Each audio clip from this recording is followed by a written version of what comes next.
Good afternoon, everyone. Thank you very much for joining our webinar today on the new workplace laws. We will get started in a moment, but just a couple of housekeeping matters.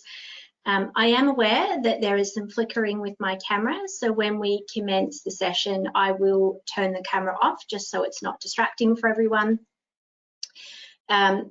There is a fair amount of content to get through today, so I will try as best as I can not to talk too much, so we've got time for questions at the end.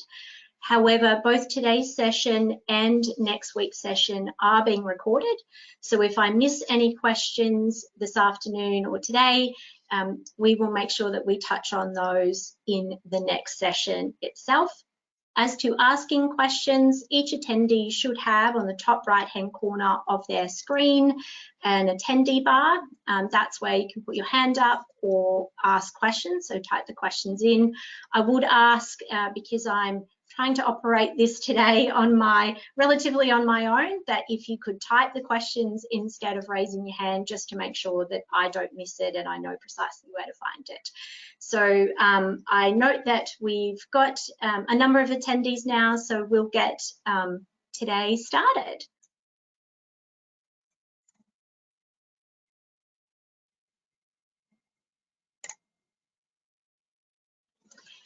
Before we begin, I would, however, like to take the opportunity to acknowledge the traditional owners of the land on which we're all attending today's webinar and pay my respects to elders past, present and future. I recognise and respect their ongoing cultural and spiritual connections to this land. Our webinar today is in regards to the new workplace laws, and I am a lawyer, so we do need to have the usual disclaimer about legal advice. For those attending today, this is a general overview of the recent changes that occurred prior to Christmas. And so if you do have any specific advice requirements around your circumstances personally or within your workplace, then please don't hesitate to reach out to us afterwards. The changes that occurred prior to Christmas were some of the most substantive changes to the Fair Work Act that we've seen in a significant amount of time. As a result, to cram all of that information into one session would mean that we'd be here all day. So what we've done is split it into two parts. The first part that we'll be touching on today is in regards to job security and gender equality, workplace conditions and protections, and compliance and enforcement.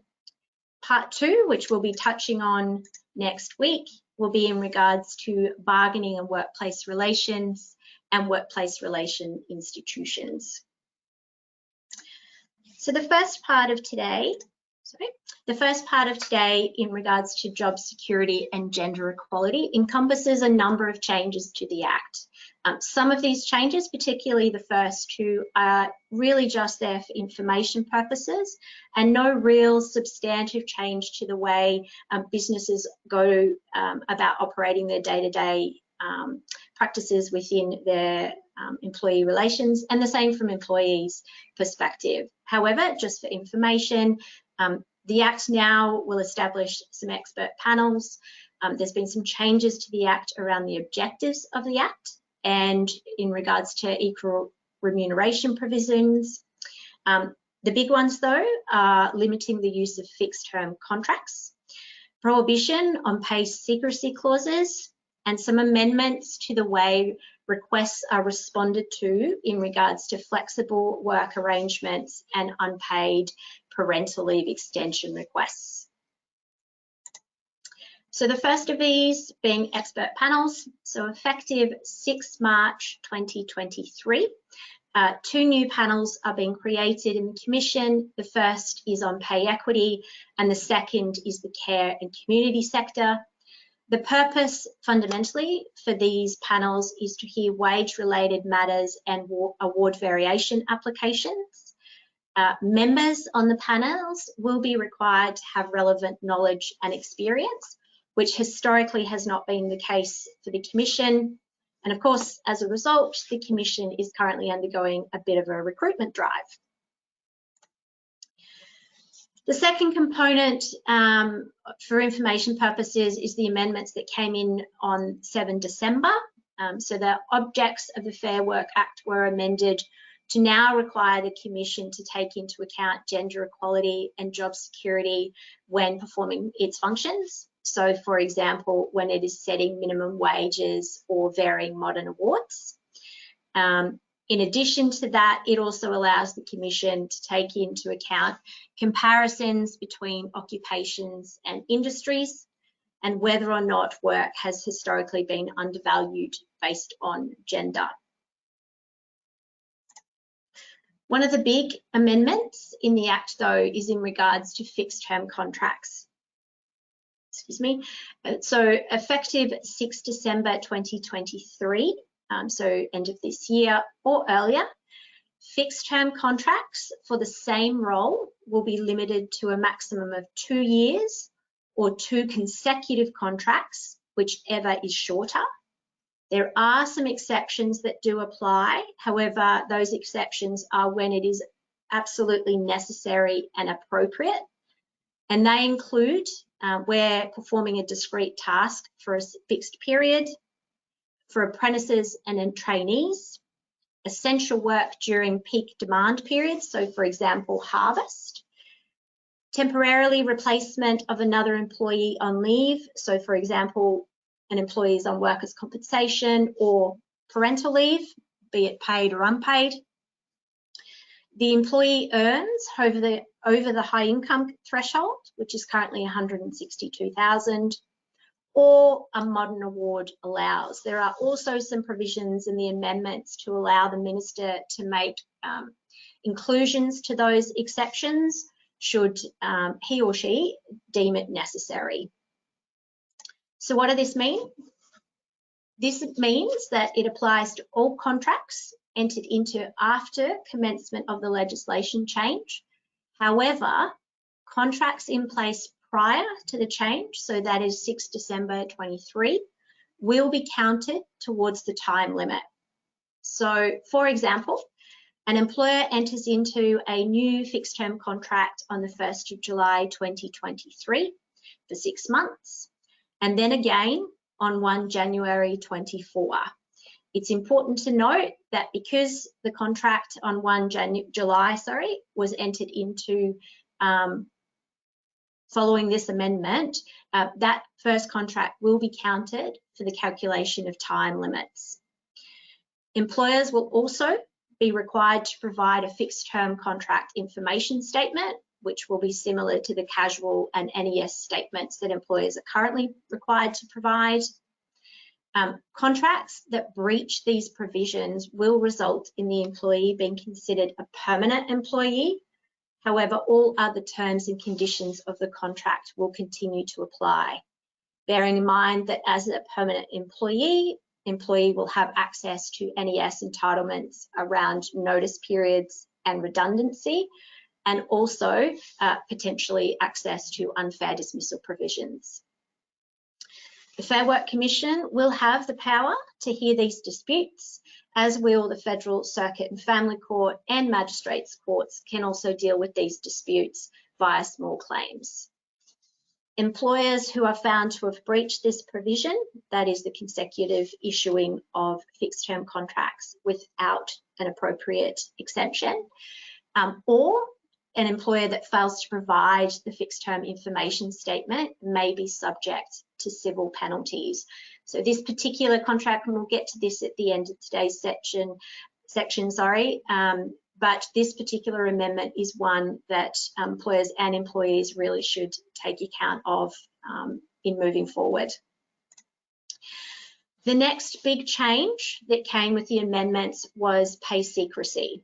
So what this means is effective 7 December 2022, any pay secrecy clause in a new employment contract issued after that date will have no effect, and any pay secrecy clause in an employment contract issued after 7 June this year will attract penalties. Where there is an existing employment contract in place that contains a pay secrecy clause, That contract will continue to operate until it is varied, whereby the clause will no longer have any effect. In regards to a variation of a contract, that may be, for example, an amendment to a salary where the employer undertakes a variation to an employment contract, varying the salary. As a result, that pay secrecy clause, should one exist in the original contract, will no longer apply. Of course, if an employer currently does not contain pay secrecy clauses in their employment contracts, then there really is no change.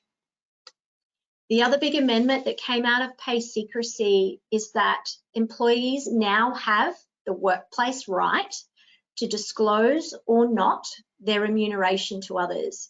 And this also includes certain terms and conditions of their employment that may relate to remuneration.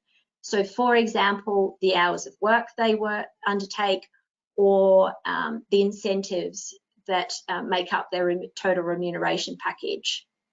Employees also have the workplace right to ask another employee, whether they are employed by the same employer or not, about the other employee's remuneration. If an employee chooses to exercise this right or not, then they are protected from adverse action, and adverse action being, for example, disciplinary action or processes or dismissal. It's important to note, as part of this particular amendment, that employers are not obligated to disclose the remuneration of their employees. This is simply in regards to employees disclosing their own or asking questions of other employees. So this particular amendment is one that employers should really be aware of, as well as employees. The next change that the Act brought in was around flexible working arrangements. So effective 6 June this year, so 23, the amendments expand the circumstances. An employee may request flexible working arrangements to include employees who are pregnant and those experiencing, either themselves or a family member, family and domestic violence. The last of these particular circumstances is currently contained within the Act, but slightly differently worded, and so it has been amended to incorporate family and domestic violence, not just the phrase domestic violence.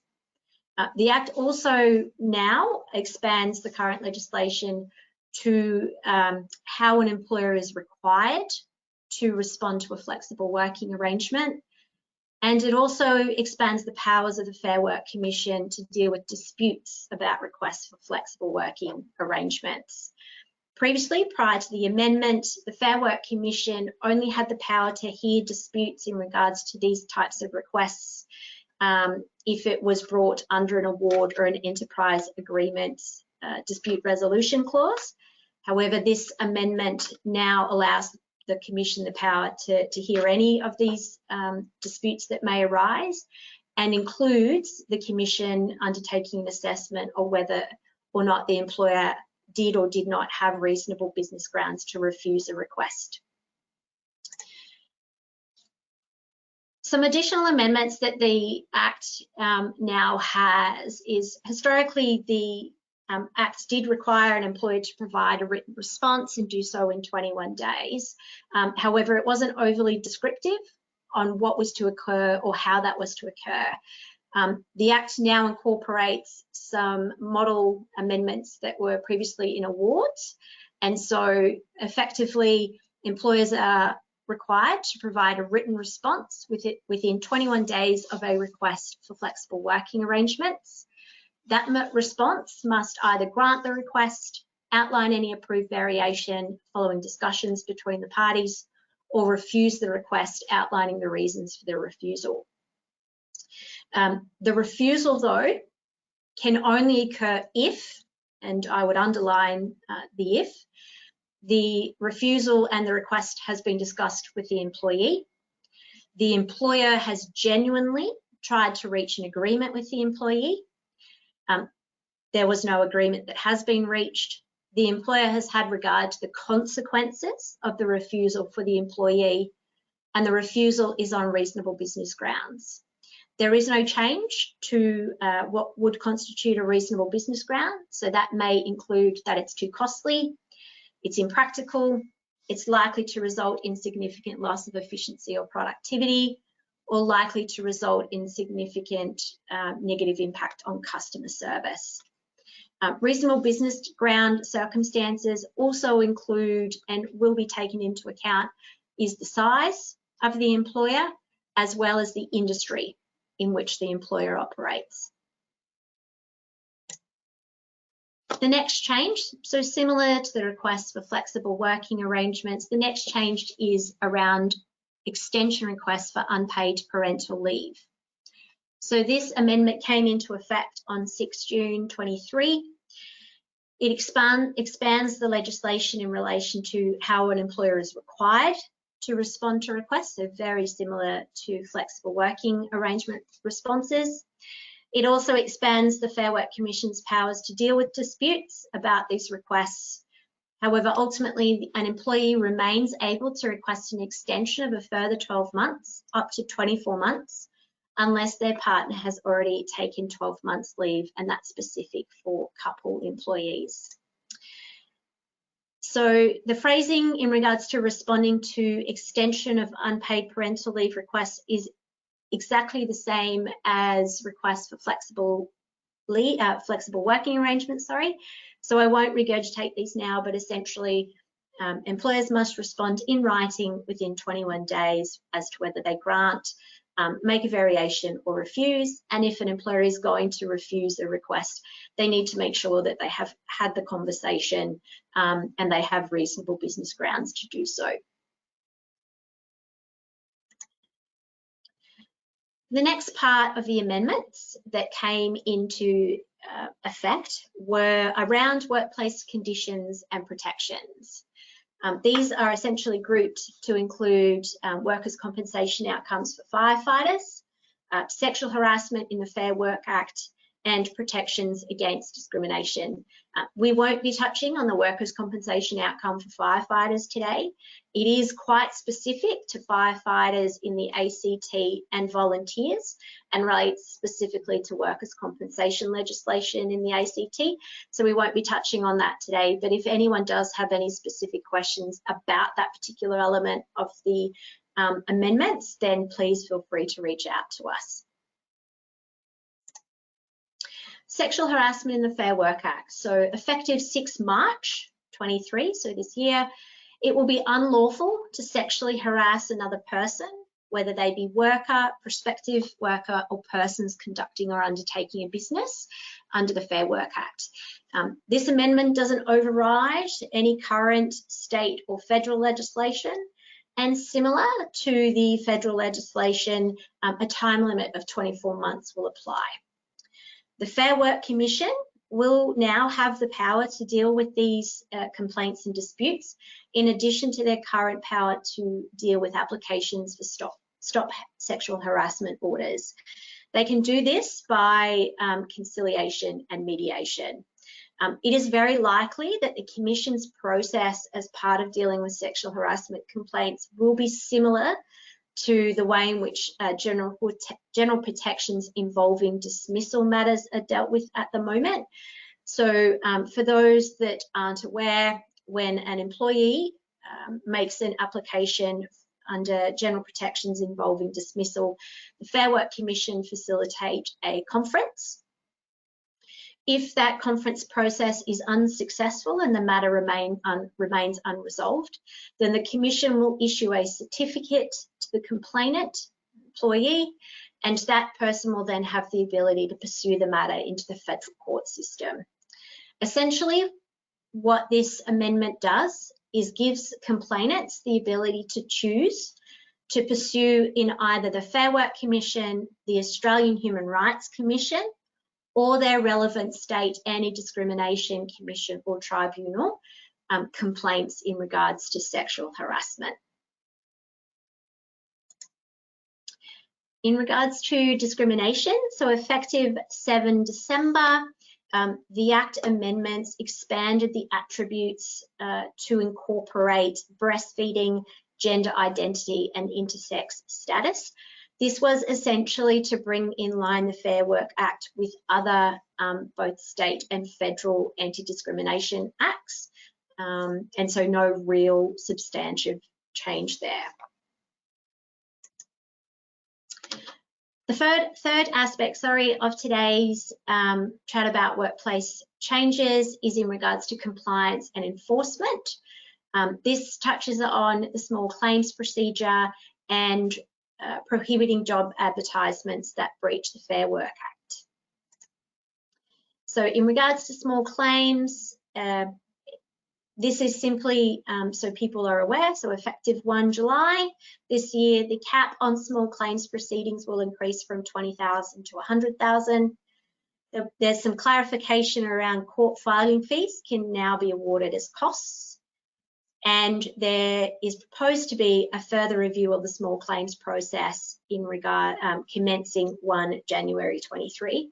No substantive change here other than the fact that the federal court system has a small claims process for simplified applications for underpayments, essentially for underpayments, which assists both an employer and an employee dealing with the court process. This cap will simply seek to increase that and allow access to a more simplified process for employers and employees. The second part of this particular one is about job advertisements that breach the Fair Work Act. So effective 7 December, this applies to all job ads advertised, on or after 7 January. It essentially prohibits job advertisements that specify a rate of pay that would breach the Act. So for example, the rate of pay notified or identified in the job ad is less than the minimum rate of pay under an award. This amendment also requires that ads that include a piece rate, that it clearly specifies any periodic rate of pay. So a really good example of this is the Horticultural Award, allows for piece rates, but also incorporates and includes a minimum wage guarantee. So when advertising, employers are required to make sure that all of those elements are included in their job ads.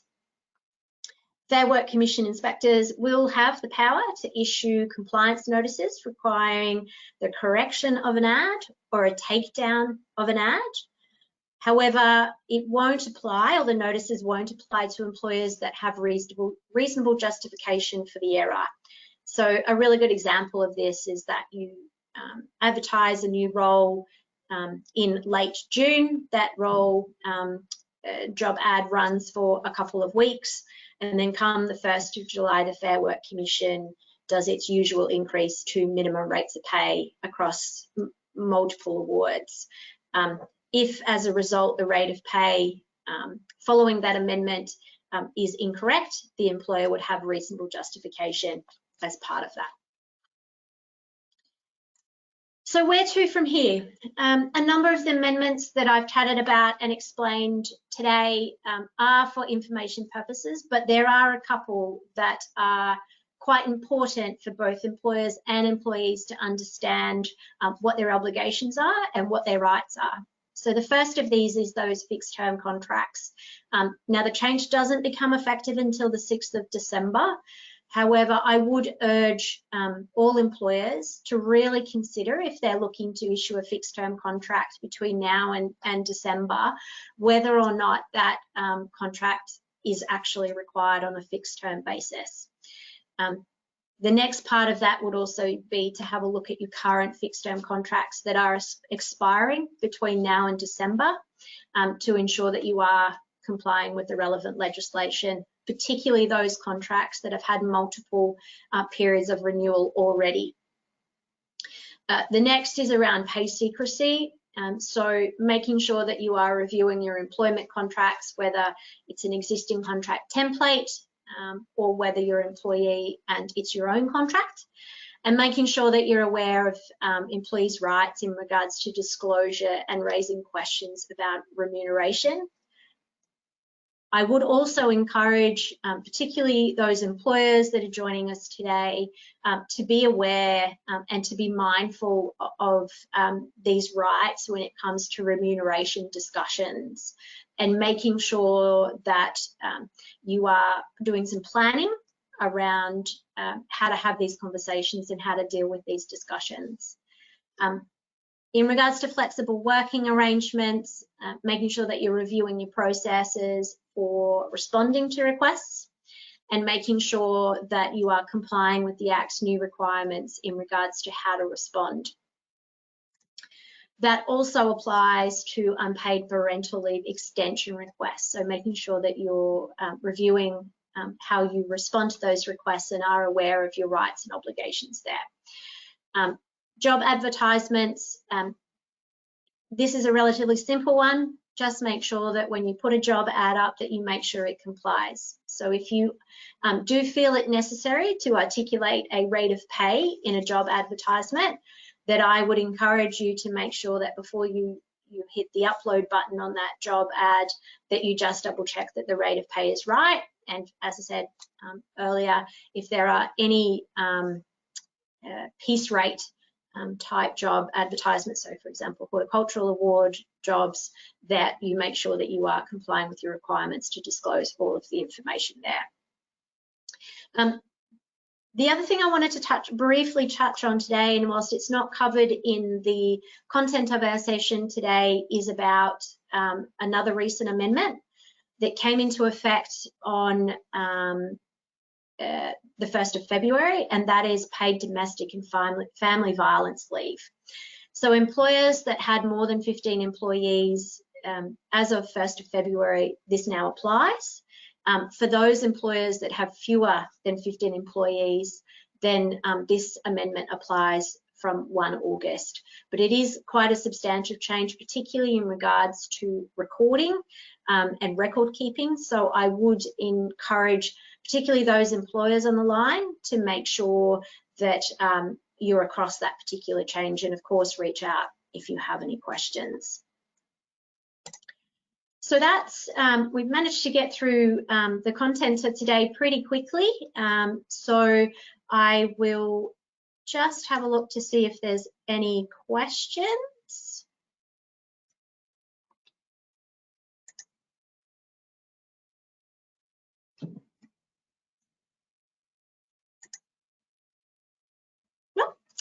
We don't seem to have any questions, which I will take it as I've been super explanatory and no concerns.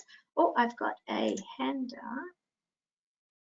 Sorry, I'm just trying to deal with.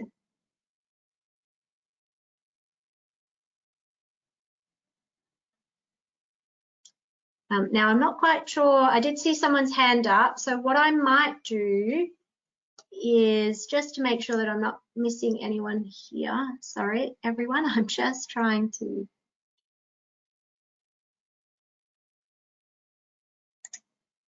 Nope, not a drama. So what I will do though is if you do have any questions that I have managed to miss because I can't control technology today, or alternately you think of something between now and next session, please, on the screen now is my mobile number and my email address, so please feel free to reach out with any questions that you may have. And just to confirm, next week we will be touching on part 2 of the workplace changes, and they will be discussing bargaining and workplace relations institutions, and we'll be conducting that session at 12:30 next Wednesday. Again, just to confirm that we are recording these sessions, so we'll make sure that we have issue these recordings in the event that there are any questions that come through. Now, I did see, my apologies. Oh, someone had their hand up by accident, which is not a drama at all. So in that case, I will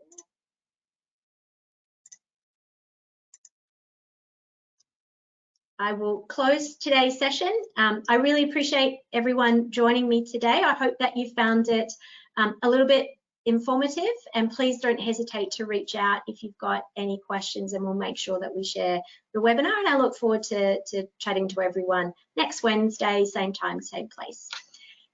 All the best. Thanks, everyone.